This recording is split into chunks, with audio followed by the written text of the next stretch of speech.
दोस्तों आपको बता दूं कि गाजा के अंदर फायदा इजराइल को था ही, लेकिन पूरा फायदा अब सीधा अमेरिका को मिलने वाला है। कहते हैं ना, दो इंसानों की लड़ाई में दो शख्स, चाहे दो लोग हों, दो की लड़ाई में तीसरा मजे लेता है, तो ये तीसरा अमेरिका है। दोस्तों अमेरिका $500 मिलियन खर्च करके गाजा और इजराइल के बॉर्डर पर, और ऑब्वियसली गाजा की जमीन पर, बॉर्डर के इलाके वाली, वहां पर अपना अमेरिकी मिलिट्री बेस बनाएगा और अमेरिका के हजारों सैनिकों को वहां तैनात करेगा, इस बहाने से कि हम दोनों के सीज फायर पर नजर रखेंगे। ये सीधा छल है, कपट है भाई।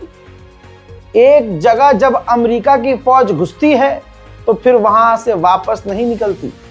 ये बात सबको समझ में आनी चाहिए। अब सीधा अमेरिका बड़े लेवल पर घुसपैठ कर रहा है और परमानेंट गाजा में अपना मिलिट्री बेस बनाने की तैयारी में है। बात करें इजराइल की, तो इजराइल लगातार गाजा पर गोलीबारी कर रहा है। कुछ ही देर पहले, घंटों पहले फिर से गाजा के ऊपर इजराइल ने गोलीबारी की, जिसमें एक व्यक्ति की मौत हो गई है। कई फिलिस्तीनी बुरी तरह से घायल भी हैं। धमाकों की आवाज भी सुनाई दे रही है।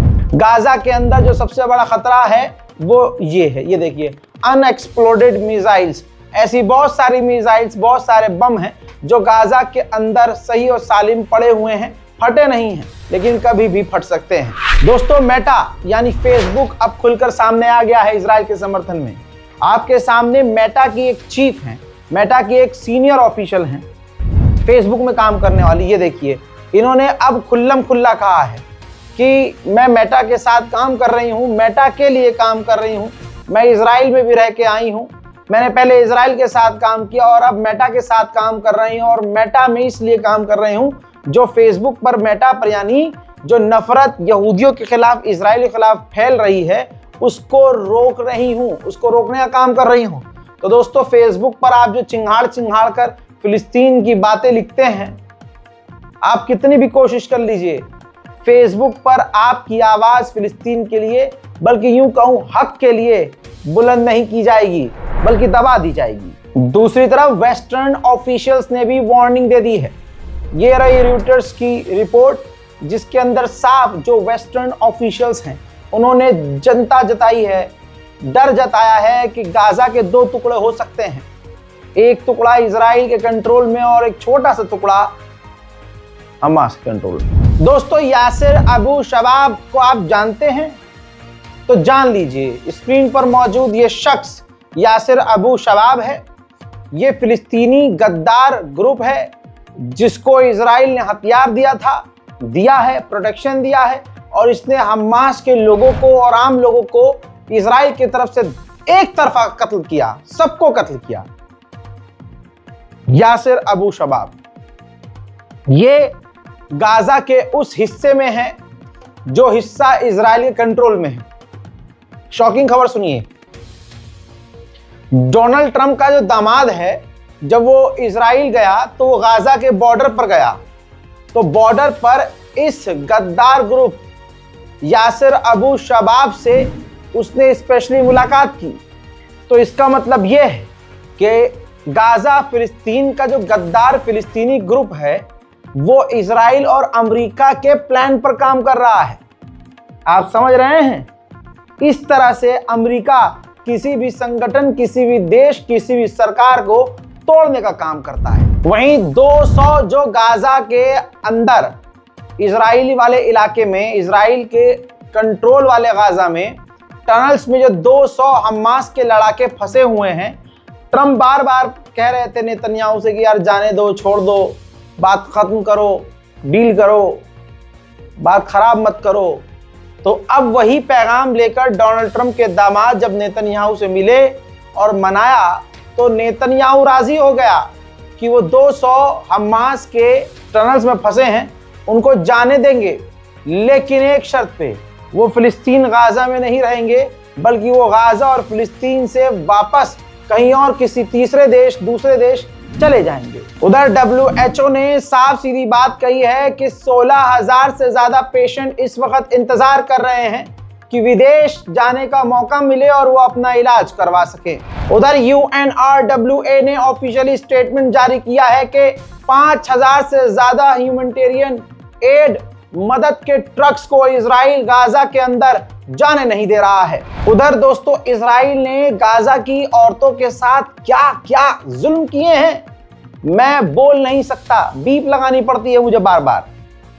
दोस्तों रिपोर्ट ये देख लीजिए, अरब फिर भी इतने हरामी हैं कि उनके जिगर में कोई तकलीफ नहीं हो रही है। भाई एक महिला ने खुलासा किया कि मुझे गाजा से गिरफ्तार करके इजराइल की पुलिस, इजराइल की फौज ले गई, जेल में मुझे टॉर्चर किया और मेरा कई बार अलग अलग इजराइल के फौजियों ने किया। तो आप सोच सकते हैं ये वाला जो क्राइम है ना, गंदा घिनौना वाला, ये भी भारी मात्रा में किया गया है, लेकिन फिर भी दुनिया की नजर में इजराइल बहुत अच्छा है। जिनकी नजर में इजराइल बहुत अच्छा है उनकी माँ बहनों और बच्चों के साथ भी आगे यही होगा। Karma is a bitch baby. Report के हिसाब से जब से सीज फायर हुआ है इजराइल ने, ये रही रिपोर्ट, इजराइल ने सीज फायर के बावजूद 271 लोगों को कत्ल कर दिया, 622 लोगों को घायल कर दिया और 35 लोगों को गिरफ्तार किया है।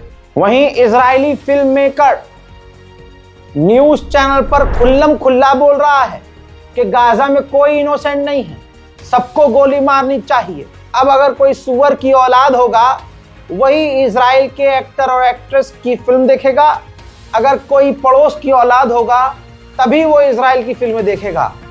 आज के बाद नेटफ्लिक्स, अमेजॉन, जियो, जहां भी आप किसी भी प्लेटफॉर्म पर मूवी देख रहे हैं, कोई भी मूवी, तो उसके प्रोड्यूसर्स, डायरेक्टर्स, इन्वेस्टर्स जो शुरू में नाम लिखे हुए आते हैं, गूगल कर लीजिएगा कि इसका लिंक इजराइल से तो नहीं, इसका डायरेक्टर इजरायली तो नहीं, क्योंकि बहिष्कार ही सॉल्यूशन है। इजराइल ने जिन लाशों को गाजा में लौटाया है भाई, पहचान करना मुश्किल है उनका। सोचिए, तस्वीर देखिए, 35 ऐसे फिलिस्तीनियों को दफनाया गया आज जिनकी शनाख्त पूरी ताकत से, पूरी कोशिश से की गई, लेकिन शनाख्त नहीं हो पाई। तो आप सोच सकते हैं कि हाल कितना बुरा होगा। दोस्तों आपको सबसे बड़ी खबर, जब ये शूट करना शुरू किया था खबर कंफर्म नहीं थी, अब हमने कंफर्म किया है तो अब बता रहा हूं, वरना ये टाइटल वाली खबर है। ये टाइटल इतना बड़ा है कि मैं इसको थंबनेल पर लिखता। सुनिए, जो बिल लाया गया था कि फिलिस्तीन के जो लोग हैं, कैदी हैं, जो इजराइल की जेल में हैं, उनको फांसी दे दी जाएगी, मार डाला जाएगा, वो बिल पास हो गया है पार्लियामेंट में। इजराइल की पार्लियामेंट में बिल पास हो गया है कि फिलिस्तीनी कैदियों को फांसी दी जाएगी। बेंजवीर, तस्वीर देखिए, बेंजवीर इस खुशी में पार्लियामेंट के अंदर ही मिठाई बांटता हुआ नजर आ रहा है। अल्लाह अकबर। इजराइल तो किसी को भी उठाकर जेल में डाल देता है भाई, बच्चे को भी उठाकर फिलिस्तीन के जेल में डाल देता है इजराइल। तो अब बच्चों, नौजवानों, बुजुर्गों, महिलाओं को फांसी दे दी जाएगी। ये इजराइल ने कानून बना दिया है। दूसरी तरफ ये तस्वीर देखिए, फिलिस्तीनियों के इलाकों में बाकायदा तैयारी के साथ इजराइल के अंधभक्त, नेतन्याहू के अंधभक्त आ रहे हैं, इजरायली सेटलर्स आ रहे हैं और सीधा वो फिलिस्तीनी किसानों पर हमला कर रहे हैं, उनके घरों पर कब्जा कर रहे हैं, उनके खेतों में आग लगा रहे हैं। इस्लाम का एक दीनी सबूत, इस्लाम की तारीख से जुड़ी हुई मस्जिद इब्राहिमी जो फिलिस्तीन के अंदर है, उसमें यहूदी या आप लाचारी फिलिस्तीन के लोग देखिएगा, वो मुसलमानों के सामने एक इजरायली ऑफिशियल यहूदी मस्जिद में घुसा। ये देखिए, मस्जिद में घुसा, नमाजी मौजूद थे। मस्जिद में घुसने के बाद उसने ऐलान किया ये टेंपल हमारा है और कई तरह की भड़काऊ बातें की। मुसलमानों के दिल का हाल फिलिस्तीनियों से पूछो क्या होगा कि उनकी आंखों के सामने जूता लेकर मस्जिद के अंदर घुसकर मुसलमानों के सामने दावा कर रहा है यहूदी की ये मस्जिद नहीं है, हमारा टेंपल है। और ये बिल्कुल ये इजराइलियों की हरकत एक और देश है, आप बहुत अच्छे जानते हो, उस देश के लोगों की भी हरकतें लगभग सेम है। और आजकल तो बहुत चल रहा है दोगला समाज। आप देखिए, अगर कोई चोर उचक्का आतंकी बलात्कारी मुसलमान निकल जाए तो सीधा ये पूरे इस्लाम को गाली बकते हैं। लेकिन इस प्रदीप कुरुलकर के बारे में, सबसे बड़ा आतंकवादी, ये देख लीजिए, प्रदीप कुरुलकर अभी इसी 1 साल में गिरफ्तारी हुई है उसकी। आरएसएस का राम भक्त, हिंदू समाज, हिंदुओं का पसंदीदा आदमी हुआ करता था क्योंकि डीआरडीओ में वैज्ञानिक था। इसने भारत की मिसाइलों की, और सबसे बढ़िया मिसाइल हमारी ब्रह्मोस की, और भी दूसरे हथियारों की जानकारी पाकिस्तान की आईएसआई को दी। और भारत की एटीएस ने पूरे सबूत के साथ इसे गिरफ्तार किया। किसी भी मुसलमान ने यह ना कहा कि हिंदू गद्दार होते हैं या हिंदुत्व गद्दार है, नहीं। लेकिन जब मुसलमान पर बात आती है, कोई मुस्लिम नामी व्यक्ति सिर्फ गिरफ्तार होता है, साबित भी नहीं होता, तो पूरे मुसलमान समाज को हिंदू समाज आतंकी कहता है। तो आप दोगलापन इन लोगों का देख रहे हैं। दोगली नस्लें हैं भाई, ये सच कभी नहीं बोल पाएंगी। भारत में आतंकी हमला हुआ, कहने वाला तो अभी तक ये बकैतियां मार रहा था कि भाइयों बहनों देश सुरक्षित हाथों में है, घंटा सुरक्षित हाथ में है। अरे चौकीदार तू है, तो जब चोर घर में घुसा तो चौकीदार से तो पूछेंगे नहीं। अगला आदमी कितना, मतलब एक आदमी कितना बेगैरत हो सकता है, सोच लीजिए आप। उससे भी ज्यादा गया गुजरा है अगला। जहां देश में आग लगी, राजधानी दिल्ली में, देश के दिल में आग लगी, दर्द हुआ, मारे गए आम लोग, रात ही गुजरी थी। अगला आदमी अगले ही दिन सुबह सुबह जब देशवासी आंख खोल रहे हैं, बिस्तर से उठ रहे हैं, देखे कि चचा तैयार होकर भूटान रवाना हो रहे हैं। या भारत में जरूरत है कि भारत के अंदर रहकर मोदी जी कुछ बोले, तो नहीं, भूटान जाकर भारत के धमाके पर भूटान में ज्ञान दे रहे हैं। वाह जी वाह, बहुत बढ़िया। और इतने बेशर्म कुछ लोग कि इस मामले में भी डिफेंड कर रहे हैं। सरकार उनकी, विदेश मंत्री उनका, प्रधानमंत्री उनका, राष्ट्रपति उनका, रक्षा मंत्री उनका, सबके सब हिंदू हैं। धमाका कैसे हुआ? और जो सवाल कर ले रहा है, कोई सवाल कर रहा है ना, तो उसे गिरफ्तार कर रहे हैं, उसे आतंकवादी बोल रहे हैं, दंगाई बोल रहे हैं, देश का गद्दार बोल रहे हैं। बस सवाल मत करो, जो हो रहा है चुपचाप देखते रहो। उधर ये देखिए, इजराइल के सेटलर्स ने, यही देख के तो खास समुदाय भारत को खुश होता है कि हमें भी तो ऐसे करना है। वेस्ट बैंक में फिलिस्तीनियों के घरों में और उनकी प्रॉपर्टीज में आग लगाई जा रही है दिन दहाड़े। मैं हर दिन बोल रहा हूं, हर दिन कह रहा हूं कि इजराइल वेस्ट बैंक पर कब्जा कर रहा है, बस इस बार ऐलान नहीं कर रहा है। वेस्ट बैंक में 15 से 16 साल का एक बच्चा इजराइल के आंसू गैस के गोले से घायल हुआ, अस्पताल भेजा गया, इलाज चला, लेकिन जिंदगी और मौत की जंग में वो हार गया और मारा गया।